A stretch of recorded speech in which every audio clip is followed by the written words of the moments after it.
All right. Good evening, respected teachers, dear students, and homeopathy professionals. It gives me immense pleasure to welcome you all to another insightful session of the HomeoVision 2026 webinar series, an academic initiative by Homeopathy 360 in collaboration with MNR Homeopathic Medical College and Hospital, Telangana. Each session in this series is designed to strengthen not only our theoretical understanding but also our clinical sharpness. And today's topic directly addresses to one of the greatest challenges in practice, differentiating remedies with precision. Comparative Mathematica is often studied through long lists and memory-based contrasts. But true mastery lies beyond memorization. It lies in logical structuring, pattern recognition, and precise differentiation. This session promises to transform the way we think about Mathematica using a schematic, high-yield approach. It is now my honor to introduce our esteemed speaker, Dr. Ambala Sriharitha, Professor, Department of Homeopathic Mathematica at MNR Homeopathic Medical College and Hospital, Telangana. Dr. Sriharitha brings over a decade of dedicated teaching and clinical experience and is a recognized postgraduate guide. She currently serves as the Deputy Superintendent Exam Wing, contributing actively to academic quality and institutional excellence. Her academic contributions are extensive, including 35 plus national and international publications, guide for STSH projects, supervisor for homeopathic pathogenic trials in collaboration with CCRH, and internal assessment manual developer for CBDC and non-CBDC batches. Also, she is a regular contributor to Homeopathy 360 on evidence-based mathematica and innovative teaching. Without wasting a moment, ma'am, we are truly privileged to have you with us today. Thank you, ma'am. Thank you for the beautiful introduction.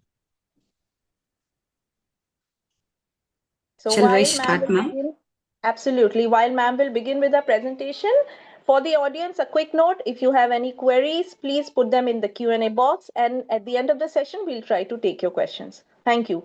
The stage is all yours, ma'am. Thank you, ma'am.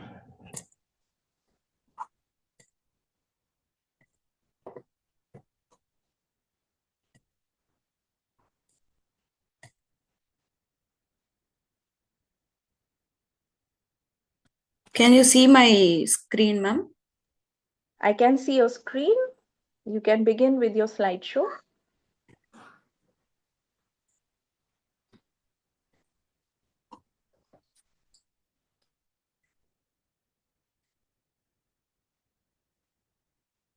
The screen is visible, ma'am.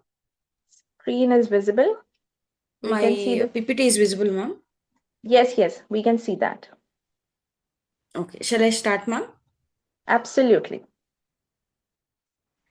Okay, students, and who are all joined in this webinar. Today's my topic is differentiating remedies with precision, a schematic approach to comparative mathematics. So, why this particular topic is selected? Ma'am, am I audible? Chaitanya, am I audible? Yes, you are audible. Yes, ma'am, you are audible. Okay. This screen is also visible, right? Yes. Okay, ma'am. Thank you. So, this particular topic is selected because if you see in any standard textbooks, you will not find much of the comparison in a proper framework. Okay. So, you have lot of data, but you have lot of data in comparative mathematics, but there is no particular schematic framework, so this becomes very difficult for you to remember. And even if you search in most of the online videos, nowhere you see a proper comparative mathematics. So that's why this particular topic is taken up for discussion in this online webinar. And this particular comparative mathematics helps UG and PG students to organize their complex comparative mathematics into a structured systematic framework while providing a replica for the teaching model for the faculty who are newly joined. They may be benefited by using this particular schematic model. Okay, so this helps in transforming from the root memorization into a high yielding clinical and academic tool. So objectives for this today's topic is why comparison is very important in homeopathic Medica.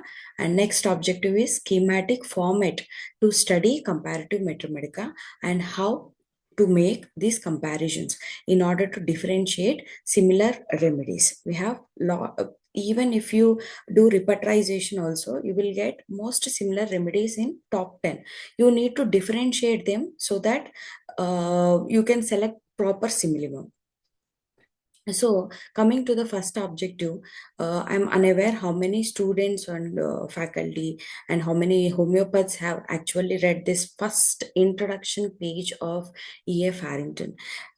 This page I have made into a slide. You can see here why comparisons are important in homeopathic Medica. This is very, very important because you need to individualize the patient, okay, so that you can give a better prescription. What he says, E.A. Farrington says in the first page, in the introduction page, he says that differentiating the remedies which are diverse is easy, but it becomes difficult when the remedies are similar. When the symptomatology are very similar and identical, it becomes very difficult to differentiate. Then he says that individualization is needed when the remedies are coming together, when the similar remedies are coming together.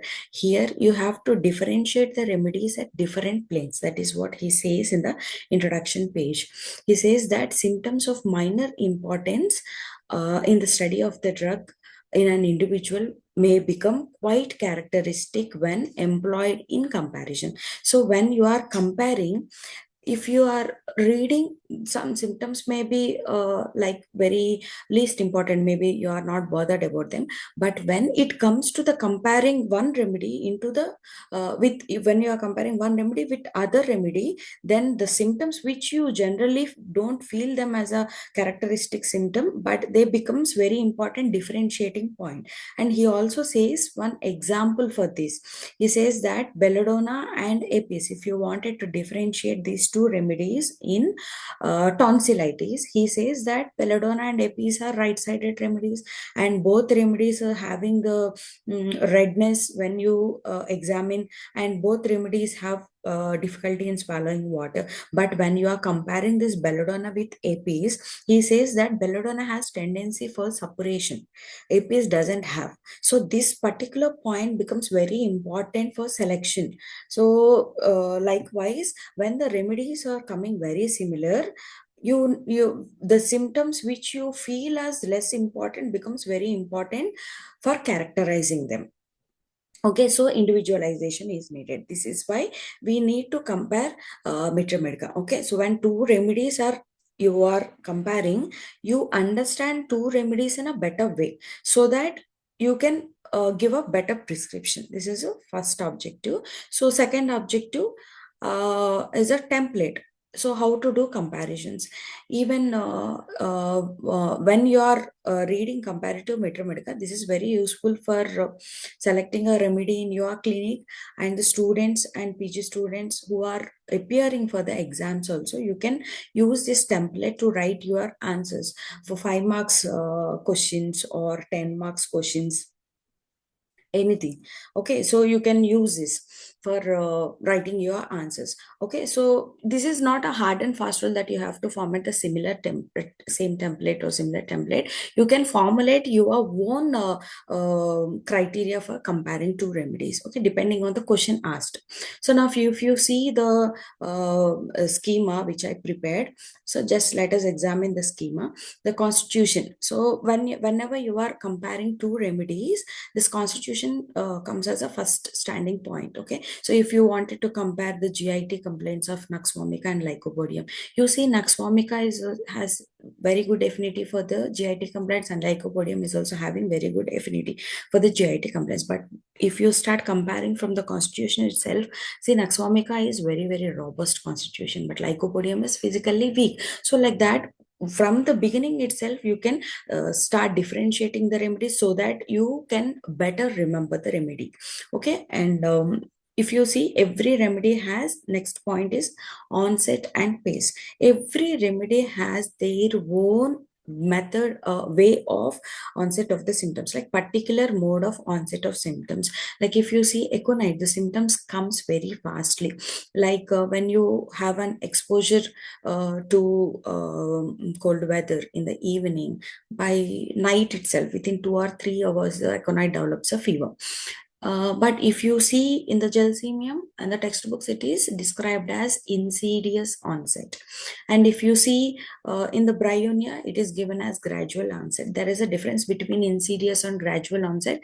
The students who are listening can write the differences between insidious onset and gradual onset in their chat box. Okay, this is just to make be in the loop. Okay, because you may be diverted, so that's why I'm giving you some questions so that you can keep answering in the chat, because I don't have a facility to interact with you. Okay, so aconite is having a onset is very fast, and gelsemium is insidious onset, and bryonia is gradual onset. Like that, every remedy has its own mode of onset and its own pace of developing of symptoms.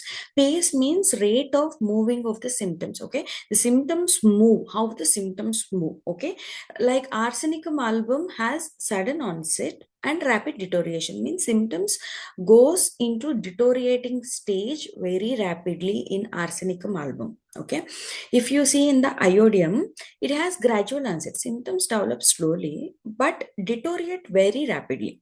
Okay, and some remedies have the symptoms starts very gradually and takes years together to progress, like that of the conium and all. Okay, so every remedy has their own onset and pace. These onset and pace is very important for selecting of the remedy. So you need to differentiate in this manner also. And causation, every remedy has their own causation for the development of the symptoms. So there also you can differentiate the two remedies. And coming to the next point, you can differentiate the particular part, like each symptom is completed by location, sensation, modality, and concomitants. Okay, so here you can use these particular all these things for the comparison. Like if you wanted to compare eczema of graphitis and natramur has affinity towards, like every remedy has its own sphere of action, right? So graphitis has affinity towards the bends of the joints. If you say natramur as having the affinity for the hairlines. So the eczema or psoriasis, if it is more prominent towards the towards hairlines, then natramur can be selected. Okay, if all other symptoms are matched. And even in respiratory tract infections also, some remedies has action on the upper respiratory tract, some have on the lower respiratory tract. Even on the lower respiratory tract also, some have affinity towards the bronchiole, some have affinity towards the alveoli, like that. If you see ammonia carbide has affinity towards the alveoli, like that. So each remedy has its own sphere of action. Okay, so there also you can compare the remedies. And sensation, every remedy has their own peculiar sensations, and if you want to differentiate remedies, you can mark the intensity of the sensation also. Okay, like 1 plus 2 plus 3 plus, because if you see the desire for the sweets, the intensity also matters, because sulfur has more intensity on the sweets than that of the CPM. Okay, you may find in the repertory desire for the sweets, even so many other remedies, but the intensity, if the intensity is very much too much, then you will go to the remedies which are having more intensity. So like that also you can help, you can differentiate the remedies. And coming to the modalities, every remedy has their own modalities, and you can differentiate the remedies with the modalities. Mostly we see three types of modalities. One is postural modality, second is thermal modality, and time modality. Even while taking the case also, we take all the three modalities into consideration. Like if it is a pain, in which posture the patient is having emulation. So likewise the drug also, which posture the patient is having emulation. Like if you see colocin has a peculiar position, bending double. Okay, and thermal modality, like if a patient is having a pain, it may be emulated by the cold application or warm application, that is a thermal modality. And the time modality, so at which time the pain is more aggravated, at which time the pain is emulated, like that, like morning or specific specifically 11 o'clock, 12 o'clock, 9 o'clock. We have some remedies which are having specific time modalities. So these all helps in differentiating the two remedies. And concomitants, many symptoms are associated. These concomitants are given importance from the honeyman itself, right? From the boning has in honeyman. These concomitants are very, very important. These are all accompaniments which are present with the symptoms. Like if you see in the aconite fever, this anxiety, restlessness, this becomes very important concomitant symptoms. You cannot give aconite in a patient who is very silent. Okay, and you hardly find a thirstless arsal patient. And chill becomes a very important concomitant for the pains in the pulsatilla. A patient feels ameliorated with the cold open air, but when the patient is having pain, pulsatilla patient is having pain, he develops a chill, some kind of chill will be there. The more the pain, the more the chill. This is what given in the textbooks. So these concomitant symptoms, if they are concomitant symptoms, if they are accompanied with the patient symptoms, then these also helpful in differentiating two remedies. And there are, you can use some other important red line symptoms for differentiation, like fear of death in aconite, excessive thirst in the natrimer, because you cannot find a thirstless natrimer, hardly find a thirstless natrimer, hardly find a hot silesia patient, hot calcarea carb patient, like that. Some important physical or mental symptoms for differentiation and confirmation.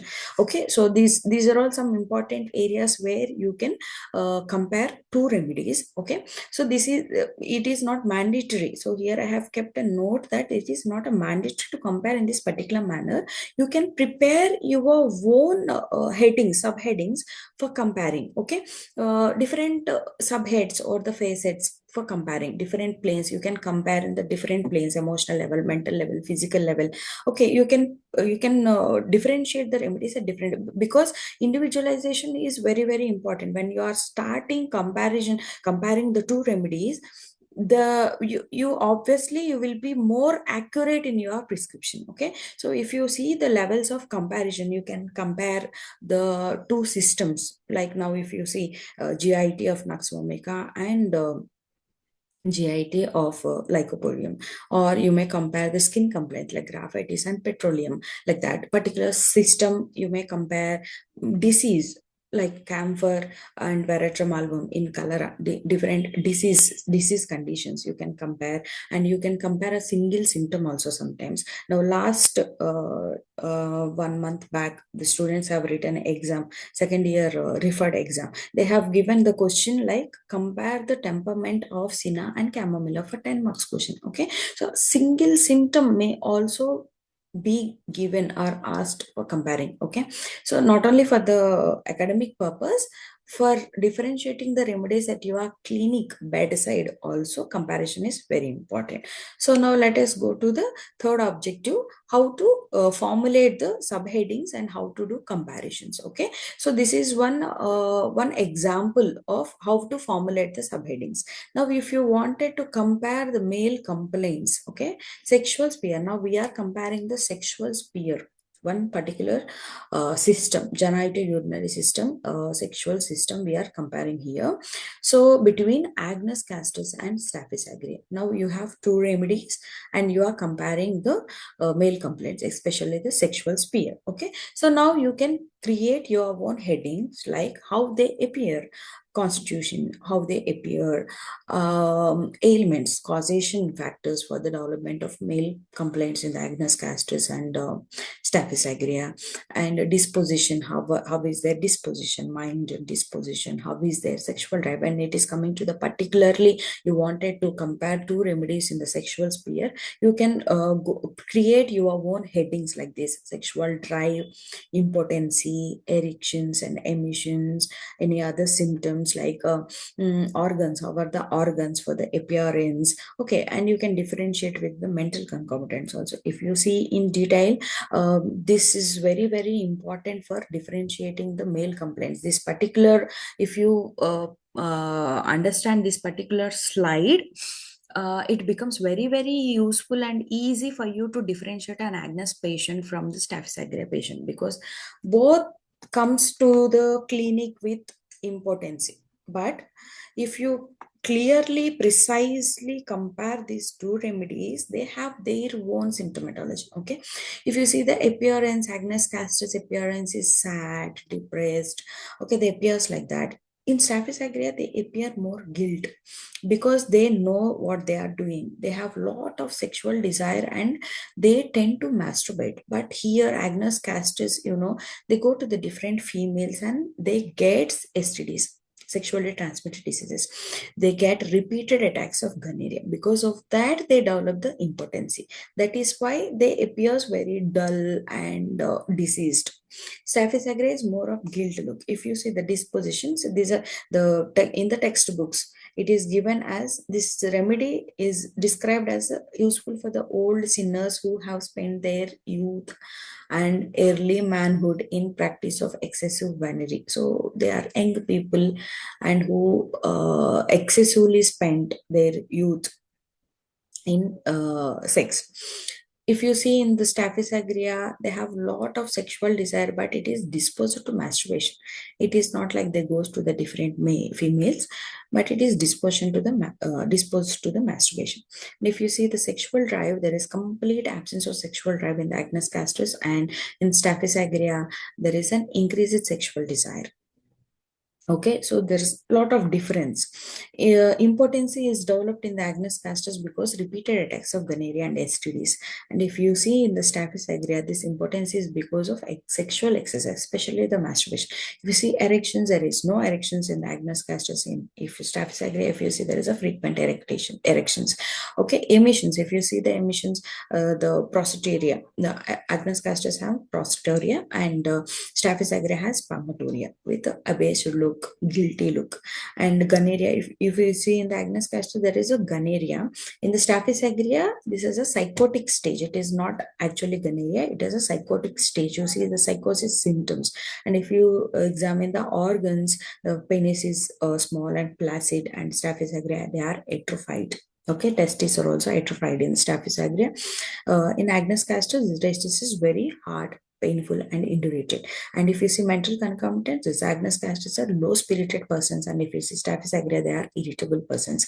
If you see examine the modalities, they have motion aggravation and rest amelioration. And in the Staphylococcus aureus, if you see, they have a lot of mental complaints like anger, indignation, grief, mortification, masturbation. All these causes aggravation. Okay, so if you examine this particular table, now you are very sure that to which patient you will give Agnes castris and to which patient you will select the Staphylococcus aureus, right? So Agnes castris is mainly for the person who are going frequently to the females and frequently getting attacked with the STDs and becoming weak and developing the impotency. If you see in the Staphylococcus aureus, they are more abased, guilt persons, okay, and who are always having a tendency to the masturbate. Now this becomes very clear how to select the Agnes castris and Staphylococcus aureus. But when you are doing repertorization, these remedies all come together. So this differentiation is very useful for proper selecting of the remedy. Okay, so now let us see another example. Okay, so the remedies which you generally think in abscess which are burning are, see, I have kept one repertorization table also. So when you see the carbuncles, this is one small example, carbuncles which are burning. The remedies which come to your mind is arsenicum, tarantula cubensis, anthracinum, apis. These are all the very important symptoms comes to your mind if you are thinking about carbuncle, which is burning type of carbuncle. Okay, let us see what is given in the E.F. Harrington Comparative Materia Medica. Let us directly go to the arsenicum album. Okay, arsenic album, he says that boils or carbuncles which are having intense burning pain, worse after midnight, better by heat. So he is telling there is a burning pain, intense burning pain, and worse after the midnight, and they feel better with the heat. And he gives that pus is bloody and putrid, prostration. There is a prostration in the arsenic album, we all know, sleeplessness and restlessness. Okay, and here he gives that arsenicum album, when arsenicum album fails Anthracinum comes as the next remedy.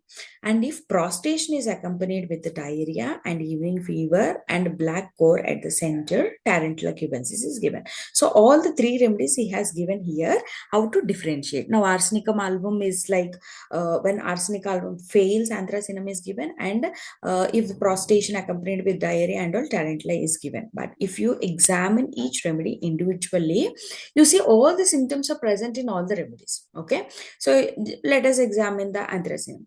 Anthracinum is also having terrible burning pain. You can see I have highlighted the symptom, terrible burning pain, just like of arsenicum album. And you have great prostration, just like arsenicum album. Here also they have given black and blue blisters will be there.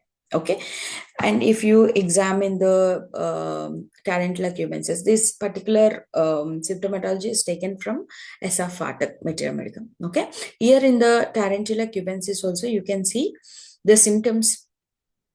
Here also the symptoms are rapidly progressed, and there is a lot of prostration here also in the Tarantula cubensis. And you already know Tarantula is also having this burning atrocious pains, and Tarantula is also a restless remedy. Okay, here also it is given as bluish color discoloration. Okay, so this all the three remedies are very nearby remedies. You cannot give all the three remedies in this particular disease condition. You have to differentiate among themselves. So here individualization comes. This is what Fartak say, A. Farrington says in his introduction page, that is it becomes very, very difficult to differentiate among the similar remedies which are having similar set of symptomatology. So here individualization is needed. Okay, so you goes from the particular to the general for differentiating here. Okay, so now let us examine the comparisons between arsenicum album, Anthracinum, and Tarantula. Okay, so here I have compared the skin complaints of all the three remedies. Now students who are there in this particular session, just keep it in the chat box that which kingdom these three remedies belong to. Like Tarantula cubensis belong to which kingdom, Anthracinum belongs to which kingdom, and arsenic album belongs to which kingdom. Okay, this is just to make you be little active because the session is little deeper.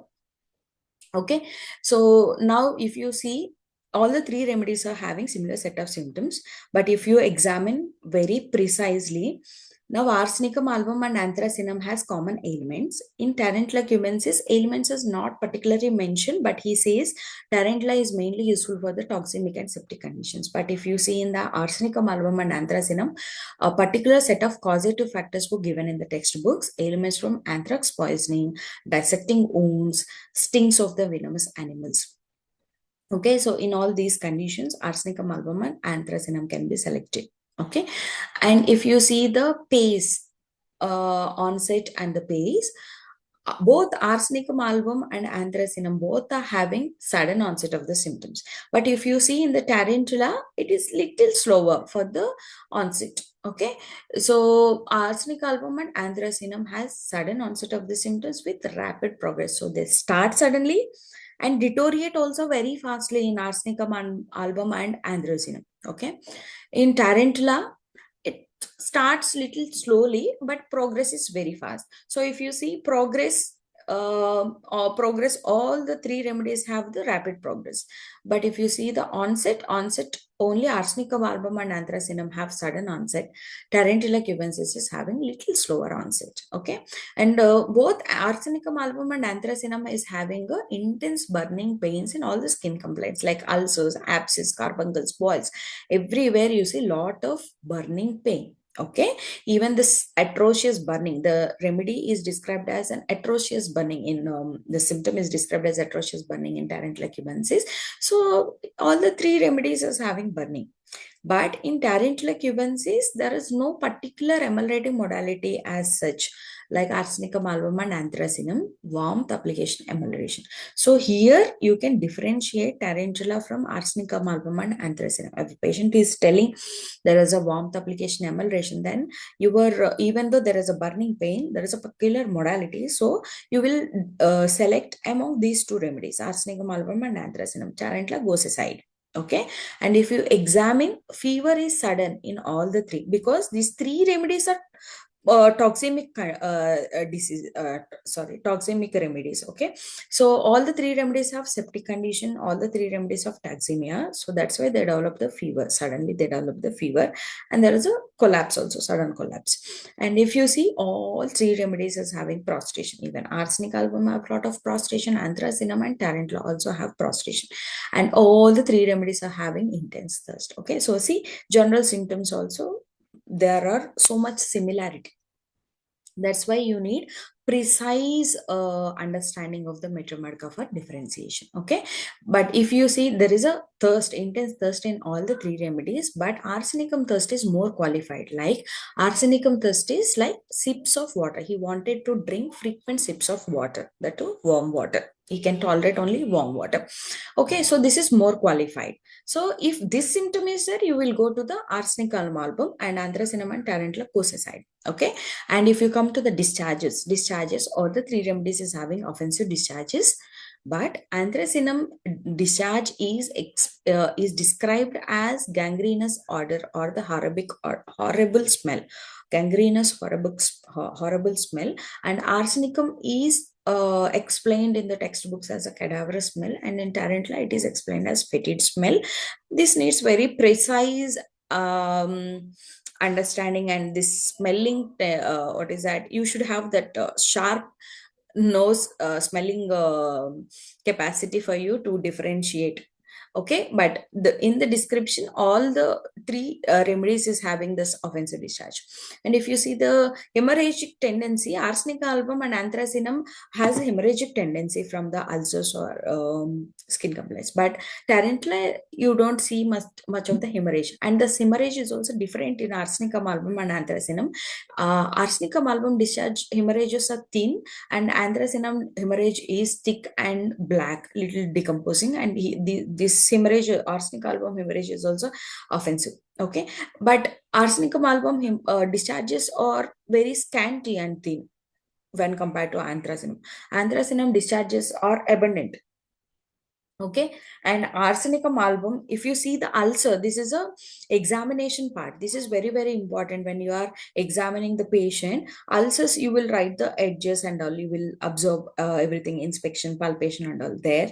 If you observe, arsenicum album ulcers turns black with high hard edges, and ulcers are very painfully sensitive to touch. This becomes very very important. When you are reading Materia Medica, you don't give this point importance. This is what E.A. Farrington says. When you are reading a particular drug, some symptoms you may feel as less important, but when you are differentiating among the remedies, such points will become very very important characteristic.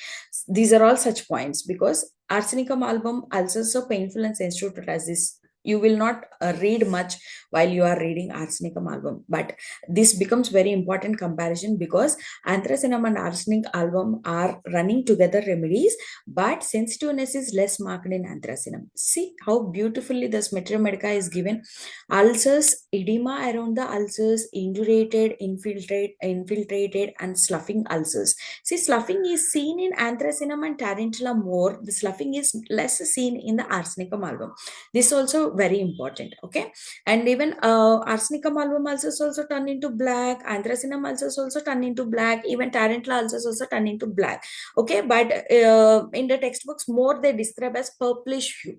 Again, when you are seeing this purplish hue, again lachesis comes into the picture. Okay, because lachesis ulcers are also purplish. Okay, then you need to differentiate between tarantula and the lachesis again. Okay, so if you see the ulcers in the tarantula cubensis, they are purplish hue, sloughing with black or blue base, board like hardness of the affected part. Affected part is very hard, and sensitive to touch is also seen in the tarantula cubensis, like that of the arsenic album, but anthracinum has less sensitivity to the touch. Okay, tarantula, you all know, it is a hypersensitive remedies. So touch aggravation is commonly seen in the tarantula cubensis.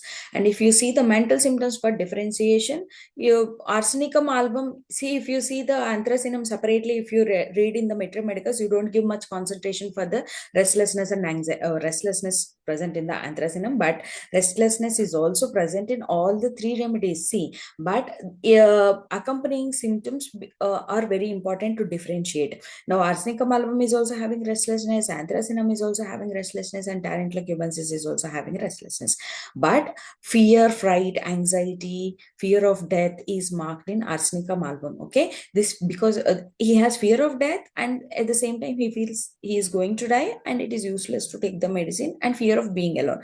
These are all some important fears in the arsenicum album. If you see in the anthracinum, anxiety is not much marked, but restlessness is there, and fear of death is also there, but he feels that death is approaching, but he doesn't have that intense fear which you see in the arsenicum album. In tarantula cubensis, he is restless, he is not having any fear or anxiety, he is restless. Tarantula is restless, he cannot keep quiet in any position, he will be moving in the midnight, he will have this pain, so he will be moving in the midnight, he will wake up in the midnight and he will be walking, which gives emulation for him, so he'll be moving. Okay, he has a lot of impatience, violent anger, impulsive, these are all symptoms which are present very characteristically in the tarantula. If you see night aggravation, tarantula is also having night aggravation, anthracinum is not that much marked, but it is also having night aggravation, and arsenicum album is also having night aggravation. But when it comes to midnight, because it is more qualified in arsenicum album, that midnight 12 o'clock to 2 o'clock midnight aggravation becomes very very important. If that particular time aggravation is there, again you will go for towards the arsenicum album. So see here, it is a small carbuncle, but if you are trying to differentiate these three closely coming remedies, you see lot of differences at the precise level. So when you are reading Materia Medica in this precise level, it is very easy for you to differentiate all the remedies at bedside. Okay, and it is very easy to remember also if you are comparing and precisely remembering all the symptomatology. Okay, and this is very very useful in the exams also. If you are right like this, you will get 10 out 8 out of 10 like that. Okay, so this differentiation is very very important. Okay, and let us see a few more examples. Okay, because time is there still, so I'll tell you few more examples. Now we shall see a comparison of a disease condition in two remedies. Okay, so here what Farrington says in the introduction page, he says that when two remedies are different, okay, it becomes very easy to differentiate the two remedies. Now, like for example, the cholera is only the common point which is present between the camphor and veratrum album. But if you see, camphor is having its own cholera and veratrum album is having its own cholera, which are very very different. Okay, so this becomes very very easy for you to differentiate between the camphor and veratrum album. Here there is no confusion also. But if the remedies are very similar, like the example which I explained previously, like arsenicum album, anthracinum and tarantula, they are very close running remedies, so there the differentiation is very very important and individualization is very important. Like all the different planes you need to differentiate, like mental, physical, particular planes. But here no, you don't have any confusion where to select camphor and where to select veratrum album, because you all know camphor is having scanty discharges and veratrum is having profuse discharges, right? So these are different remedies, but you can compare a disease condition between these two remedies. Like here I have just kept some few headings, you can formulate your own headings based on the particular question asked, okay, or particular topic asked. So here I have kept some headings like constitution, causation, some common points between the two remedies, and differentiating points I have kept, and mental physical differentiating points also I have kept, and modalities. So there's some subheadings I have kept for differentiating these two remedies. Okay, if you say camphor is mainly more irritable persons, and if you see especially in the cholera or the collapse, the camphor patient is pale, cold, blue, and Hippocratic face. The patient is having cold blue Hippocratic face. Even a Veratrum album is also having blue deathly pale appearance, okay, with frowning and terrified look. And if you see the causations for the collapse or cholera in the camphor, ailments from shock, injury, operation, sunstroke, and in Veratrum album, it is described as ill effects of the fright, disappointed love, injured pride, suppressed exanthema, opium, tobacco, alcohol. There are some other causative factors, set of causative factors for developing collapse in the Veratrum album. Okay, and coming to the particular cholera for differentiating cholera or the collapse. Common points, if you see in the collapse of the cholera, the both remedies is having sudden collapsed states. Okay, so both the symptoms develop suddenly, and both, if you examine, the body is very cold in both the drugs, and cold tongue, cold nose, cold breath, everything is very cold in both of them, and both are having constant desire for the cold drinks. But in later stage, camphor develops thirstlessness. Both are having thirsty. Both are thirsty remedies. Okay, and both are having sensitiveness of the skin to touch. Okay, so these are some common points which both the remedies share. But if you come to differentiating points, is a very easy for differentiating because camphor is an early remedy. You can select camphor in the early stages only. And Veratrum album, you can select this remedy almost all the stages from the early to the late stages. And you all know camphor is discharges or scanty discharges. Camphor, this is very important differentiating point between these two remedies. In the cholera, camphor discharges are scanty. One vomiting, one diarrhea leads to the collapse in the camphor. But if you see in the Veratrum album, the discharges are very profuse, copious discharges, lot of vomitings, lot of diarrhea is seen in the Veratrum album. And if you see camphor, scanty discharges. So perspiration is also scanty, no sweat. But if you see in the Veratrum album, perspiration is present on the forehead. This is very important observational point. Like this is an objective symptom. If you examine the tongue is trembling, bluish and cold in camphor. If you examine the tongue in the Veratrum album, the tongue is cold, pale, and cool sensation as from a peppermint type of sensation is seen, is explained by the Veratrum album patient. Okay, if you see the mentals, camphor is completely vanishing of all the senses. You may hardly see the anxiety, but insensibility is more prominent in camphor because he is in collapsed state with one vomiting, one diarrhea, no perspiration, all the discharges are suppressed, and he has no senses at all. Okay, he is like almost lying in the semi coma stage. In Veratrum album, there is a anguish and fear of death because a lot of vomitings and diarrhea. He feels anxious, what is happening to me? So a lot of anxious, fear of death, all seen in Veratrum album. If you examine the physical generals in camphor and Veratrum album, camphor has aversion to covering because even though the external he is feeling cold to touch, but internally he is having burning feeling. Okay, that's why he has aversion to covering. He wanted the air, but in Veratrum album he wants a covering because he feels chilly. The Veratrum album has a chilly patient and he feels chilly and he wants warmth always.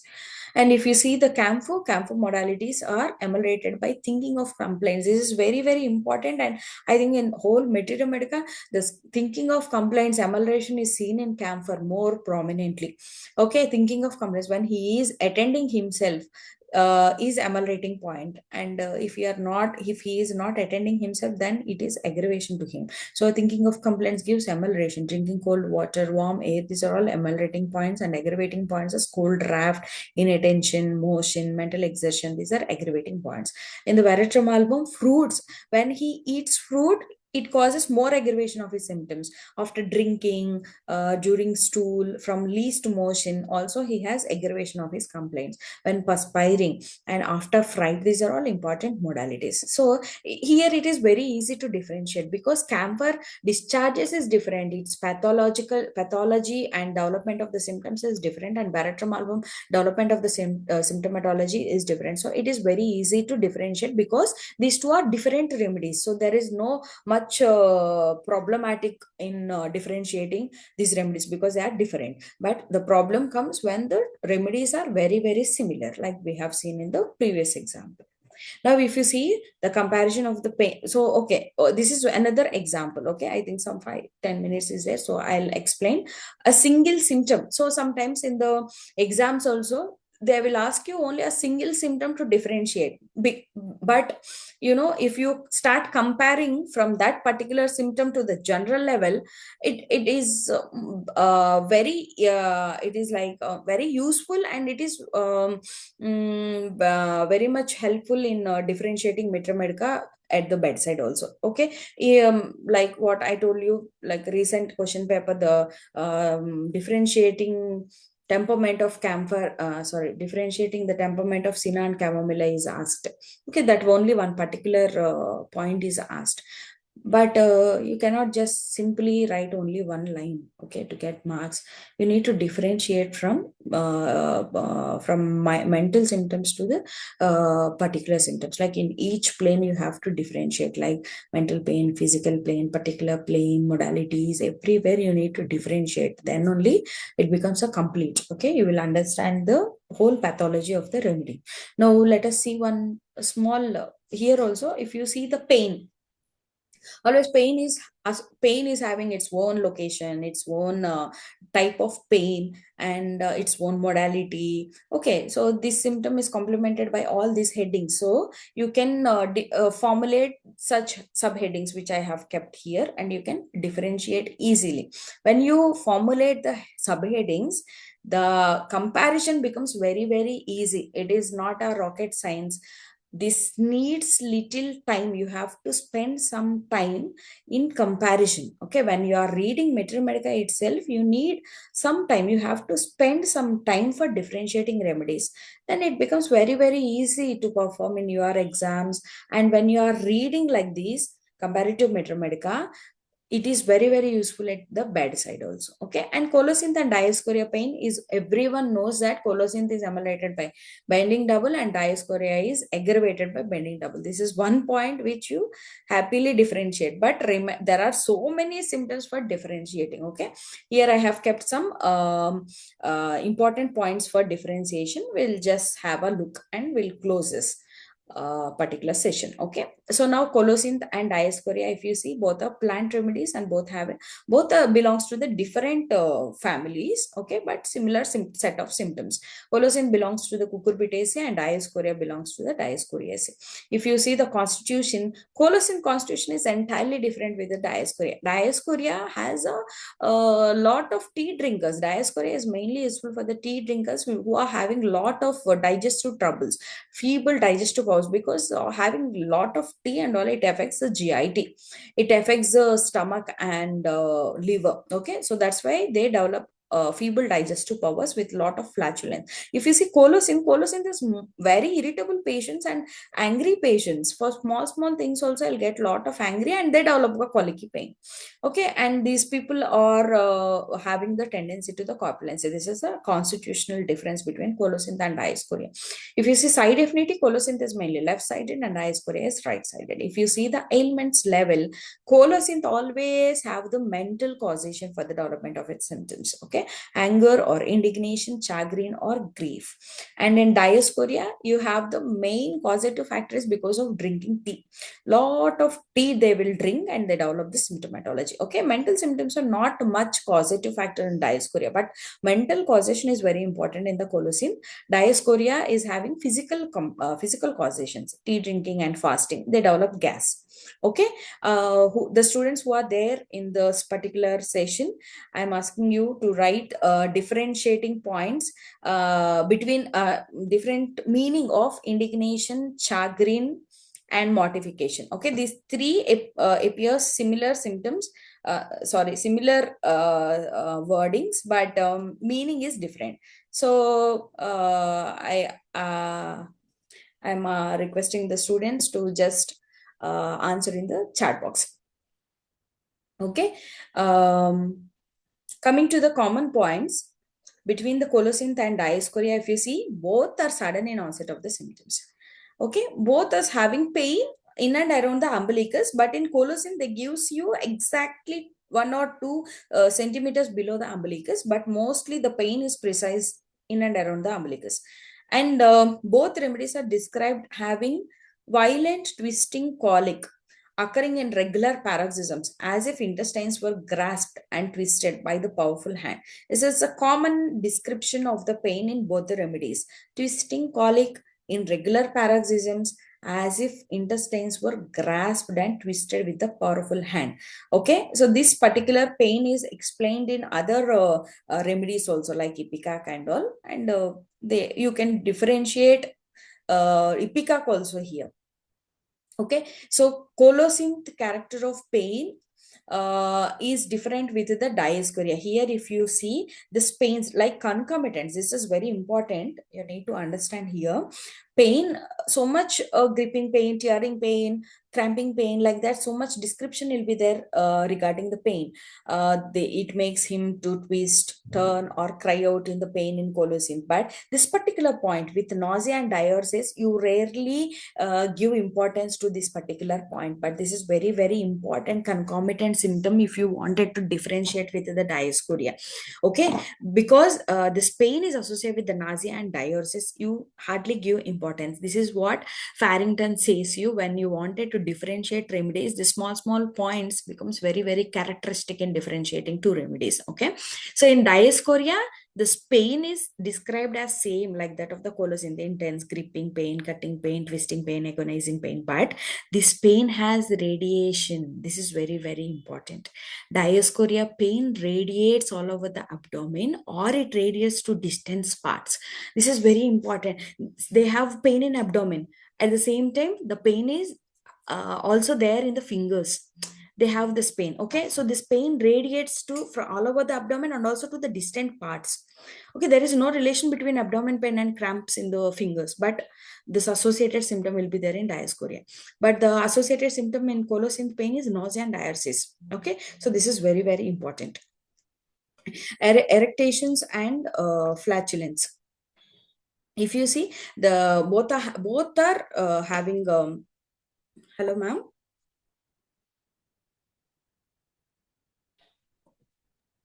Yes, please continue, Dr. Ambala. Okay, ma'am. This I think the screen has is the screen visible, ma'am? Yes, it is visible. We can see the reference textbooks. I'm not able to see, ma'am.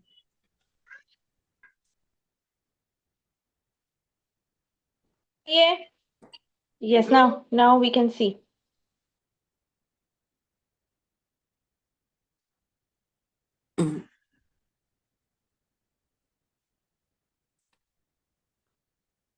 Mm. Okay, ma'am, I'm able to see. So erectations and flatulence, if you see, both are having this incarcerated flatus. Okay, and offensiveness is not described in colocynth, but offensiveness is described in diascoria. This is also very important for differentiating.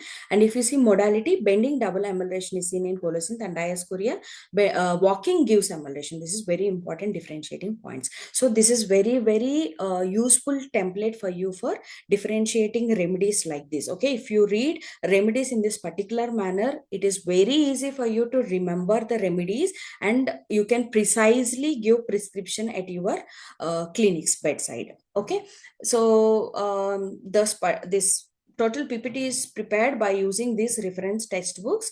Okay, Ellensky notes, Clark, Farrington, Gunavante, Mathur textbook, Fatak, Vamulan, and Redline Symptoms by Von Lippi.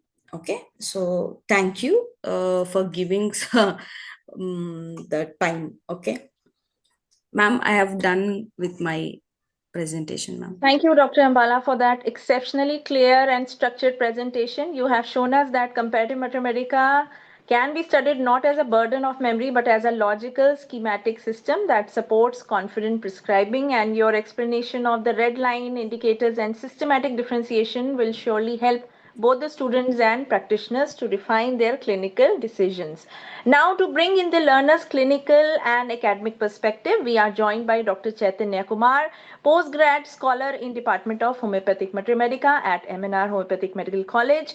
He has a strong academic foundation along with 8 years of clinical exposure, and he will share the common questions that arise while studying and applying Comparative Materia Medica. I will request Dr. Ambala to address these questions. Dr. Chaitanya, we welcome you. Thank you so much, Dr. Noori. So, good evening, everyone. I'm Dr. Chaitanya Kumar, PG Part 2 scholar from the Department of Homeopathic Materia Medica at MNR Homeopathic Medical College and Hospital, Telangana. It's an absolute honor to be part of this Homeo Vision 2026 session. Especially, we dive into the topic as differentiating remedies with precision, a schematic approach to comparative Materia Medica. I want to extend my heartfelt gratitude to our esteemed speaker and respected Professor Dr. Sriharitha Ambala ma'am for such a lucid and insightful presentation. We have received several compelling questions from the participants. So with your permission, I would like to move into the question answer segment and present this query to you. Please go Yes, ahead. yes, Dr. Chaitanya. Shubham, so one of the question is that uh, if symptom similarity is matching, so how do we differentiate the sphere of action? So some drugs, symptom similarity will be matching for the drugs, but how important is the sphere of action to differentiate between the drugs?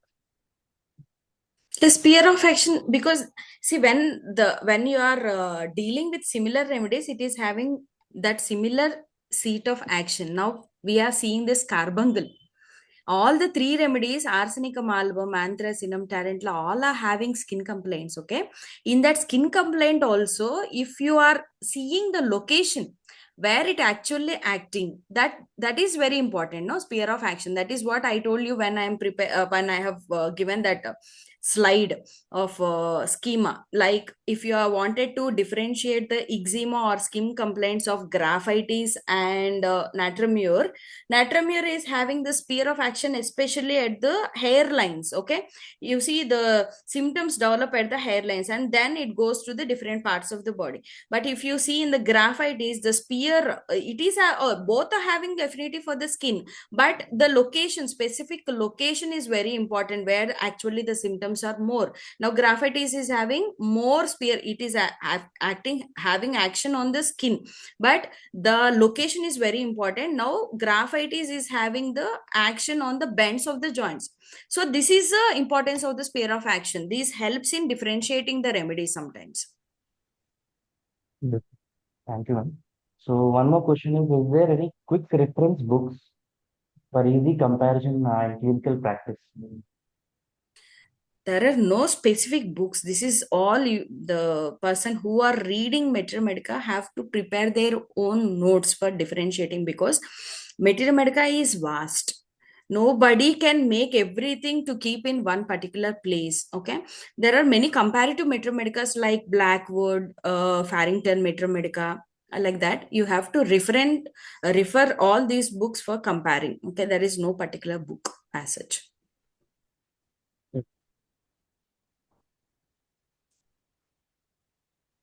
Done with the questions or any more? Hello? Yes, ma'am. Actually, yes, ma'am. The questions are done actually. So that concludes the question and answer session. So we were Okay, so thank you. grateful to the participants of their active participation and engagement, and to our speaker for her brilliant insights. Dr. Noori, thank you for the opportunity to moderate this session. The floor is yours. Thank you. Well, thank you so much, Dr. Chaitanya. We look forward to the learner's viewpoint and presenting such relevant and clinically important queries. Audience, in the chat box, I have placed a feedback form for our speaker. Your feedback is really important for us to continue improving. As we conclude today's enriching session, I extend my sincere gratitude to Dr. Ambala for sharing such a structured and clinically valuable presentation, Dr. Chaitanya for representing the learner's voice, MNR Homeopathic Medical College for their academic collaboration, and Homeopathy 360 for continuously creating platforms that elevate homeopathic learning. Today's session reminded us that precision in prescribing begins with precision in understanding.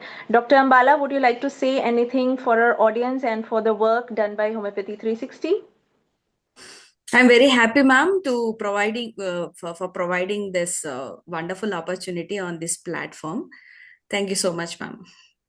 Thank We'll you. just look forward for many more webinars like this. Absolutely. So thank you everyone for your active participation. We look forward to meeting you in the next session in HomeoVision series. Have a wonderful and knowledge-filled night ahead. Goodbye, everyone. Goodbye, ma'am. Thank you.